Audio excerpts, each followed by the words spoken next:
आपण पाहताय महाधुरळा.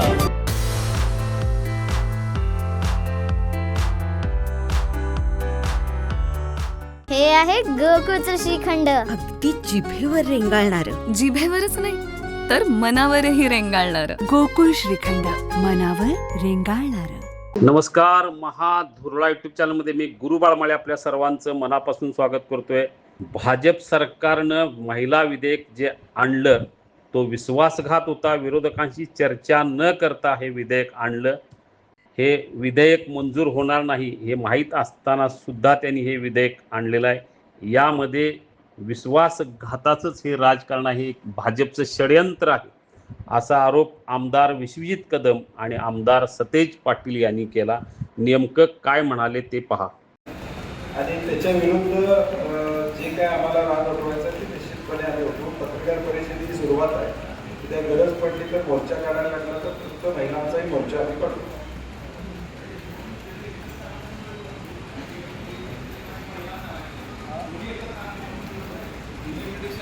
डिलिमिटेशनला विरोध आहे, कारण की डिलिमिटेशन मध्ये आपण बघितलं की पॉप्युलेशन कंट्रोल ज्या राज्यांनी केलेलं आहे त्या राज्यांच्यावर साधारणपणे अन्याय होतो. पॉप्युलेशन कंट्रोल ज्यांनी केलेलं आहे, पॉप्युलेशन कंट्रोलचे मेजर जे घेतलेले आहे आणि मग खासदार वाटले की निधी वाढतो आणि मग त्या पद्धतीनं निधी त्या राज्याला मिळत नाही. ही सार्वत्रिक भूमिका आहे. आणि डिलिमिटेशन कुठल्या नियमानं करणार, तुम्ही त्याची नियमावली काय करणार, ते सरकारच्या हातात एक शस्त्र असणार आहे का उद्या, अशा सगळ्या शंका विरोधी पक्षानं 10 दिवस आधी केल्या होत्या. खरगे साहेब असतील, सोनिया गांधीजी असतील, यांनी पत्र पाठवून सांगितलं होतं की तुम्ही आधी बैठक घ्या विरोधी पक्षाची, आम्हाला विश्वासात घ्या, ही प्रोसेस तुम्ही कशी करणार तो पण करू नका. त्यामुळं हा षडयंत्र होता. महिला आरक्षण भाजपला लागूच करायचं नाही हा मूळ एजेंडा आहे. मूळ एजेंडा महिला आरक्षण त्यांना लागू करायचं नाहीये. मुख्यमंत्र्यांनी या विषयावर खुल्या चर्चेचं आव्हान दिलेलं आहे. माझ्या स्तरावरचा नेता पाहिजे अशी त्यांची अट आहे. महाविकास आघाडीकडून काही त्या संदर्भात चर्चा झाली की कोण चर्चा करणार आहे का मुख्यमंत्र्यांशी? मुख्यमंत्र्यांना प्रत्युत्तर देण्यासाठी कोल्हापूर जिल्ह्याचेच नाही महाराष्ट्राचे बंटी पाटील समर्थ आहेत. बंटी पाटीलच समर्थ आहेत.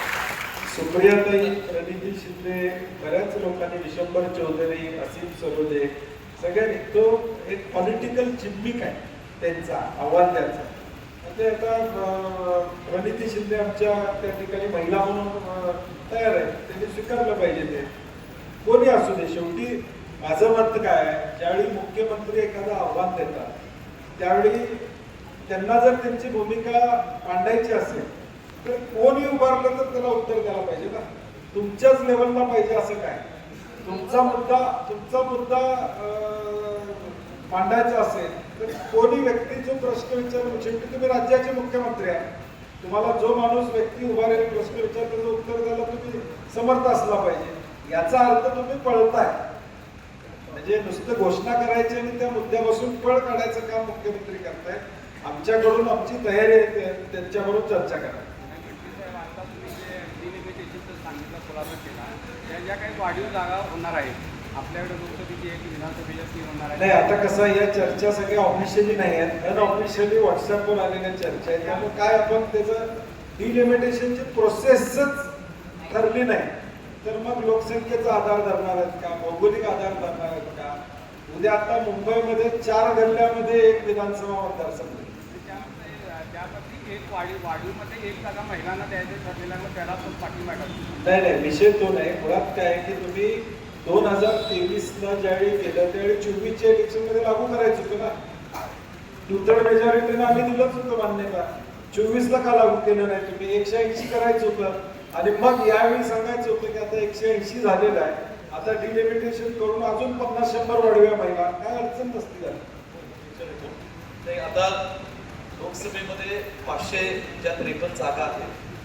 संभाव्य डिलिमिटेशनच्या बिलानुसार या 850 होणार होत्या लोकसभेत. आता मी काही माहिती आपल्याला देऊ शकतो.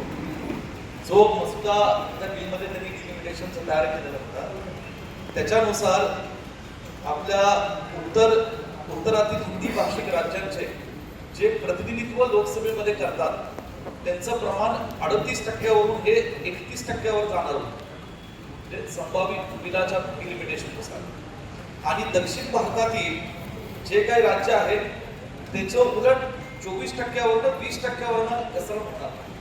त्याचा अर्थ काय होता की आज देशाच्या राजकारणात नाईलाजाने का म्हणा, दुर्दैवाने म्हणा, देशातल्या काही राज्यांमध्ये सत्ताधारी पक्षाच्या विचाराची त्या राज्यांमध्ये सरकार आहे आणि त्याचा गैरफायदा घेत येणाऱ्या काळामध्ये त्याच विशिष्ट राज्यांमध्ये लोकसंख्येच्या बळावर त्यांनी या ठिकाणी लोकसभेची आकडेवारी वाढवावी आणि दक्षिण भारतातील आणि दक्षिण भारतासह इतर काही राज्यातील आकडेवारी तेवढीच ठेवावी किंवा कमी करावी या हेतूने हे डिलिमिटेशन बिल होतं, जेणेकरून पुढचे कायमचे वर्ष हुकुमशाहीच्या मार्गावर आपला देश एका विचाराने न्यावा अशी ही त्याची पावले होती. म्हणून डिलिमिटेशनला विरोध होता.